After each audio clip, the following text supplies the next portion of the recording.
जवन सास अपने पतो के कहेली कि यहाँ रहे के बाद तो ठीक से रह, कि जवन सास अपने पतो के बोलेली कि यहाँ रहे के बाद तो ठीक से रह, कि काहे वो भूल जाली कि ई घर तो उन्हों के बाप के ना हो।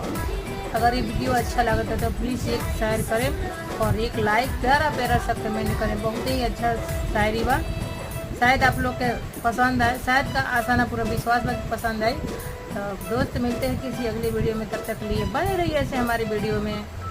थैंक यू, दिल से धन्यवाद जो आप लोग मुझे सपोर्ट करते हैं, कुछ लाइक समझते हैं।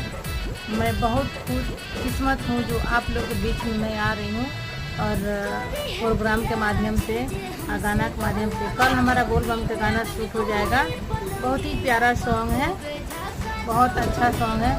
कल शूट हो जाएगा तो आपको परसों चैनल पर मिल जाएगा देखने के लिए। तब तक ये बने रहिए, दिल थाम कर बैठिए।